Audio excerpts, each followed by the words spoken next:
என்னங்க ஒத்த கால நிக்கிறீங்க? ஓட்டு கேட்க வந்தோம். தமிழ் மேடைக்கு மேடை பேசிட்டு தமிழுக்கு என்னங்க செஞ்சீங்க?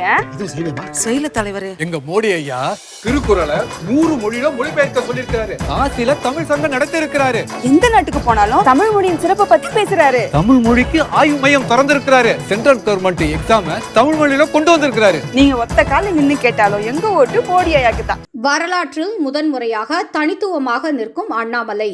இந்திய பாராளுமன்ற தேர்தல் இதுவரை பலவிதமான வேட்பாளர்களை கண்டுள்ளது.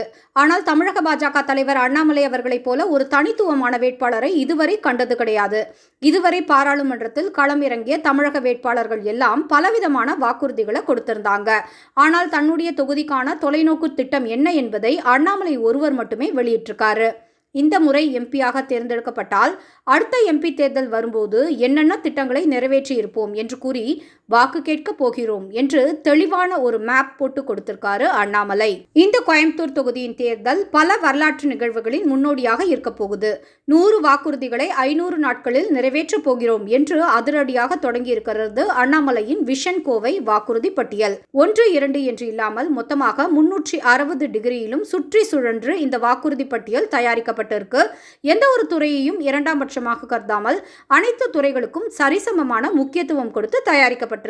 உள்கட்டமைப்பு, சாலை வசதி, ரயில் போக்குவரத்து, மெட்ரோ ரயில், விவசாயம், கைத்தறி மற்றும் நெசவு தொழில், குடிநீர் ஆதாரம், தொழிற்சாலைகள், சுயதொழில் முன்னேற்றம் என்று எந்த துறையையும் விட்டு வைக்காமல் தனித்தனியே அதற்கான வரைவு திட்டங்களை முன்வைத்திருக்கிறார் அண்ணாமலை. இதுவரை இந்திய தேர்தல் வரலாற்றிலேயே தனித்துவமாக தன்னுடைய பாராளுமன்ற தொகுதிக்கு உட்பட்டு 6 சட்டமன்ற தொகுதிக்கும் தனித்தனியே வாக்குறுதி பட்டியலையும் அறிவித்திருக்கார் அண்ணாமலை. அண்ணாமலைக்கு எதிரில் இருக்கும் வேட்பாளர்கள் எல்லாம் அழுத்தம் கொடுப்போம், முட்டு கொடுப்போம் என்று தவழ்ந்து கொண்டிருக்கும் போது அண்ணாமலை கோவைக்கான தொலைநோக்கு திட்டத்தை பட்டியலிட்டு ஜெட் வேகத்தில் பயணித்துக் கொண்டிருக்காரு. ஏற்கனவே தன்னை எதிர்த்து போட்டியிட்ட வேட்பாளர்களை விட பல மடங்கு முன்னணியில் இருக்கும் அண்ணாமலை இந்த விஷன் கோவை வாக்குறுதிகள் மூலம் மக்களின் நம்பிக்கையை முழுமையாக பெற்றிருக்கார். பாரத பிரதமர் நரேந்திர மோடி அவர்களே பிரதமராக தொடரப்போகிறார் என்ற நிலையில் இப்படி 100 திட்டங்களை 2 வருடங்களுக்குள் நிறைவேற்றுவோம் என்ற அண்ணாமலையின் வாக்குறுதி கோவை தொகுதியில் மிகப்பெரிய அதிர்வலைகளை ஏற்படுத்தி இருக்கு. அண்ணாமலையின் வாக்குறுதியோடு மோடியின் கேரண்டியும் ஒன்று சேரும் போது அது நிச்சயமாக மக்கள் மன்றத்தில் ஒரு சாசனமாகவே பார்க்கப்படுது.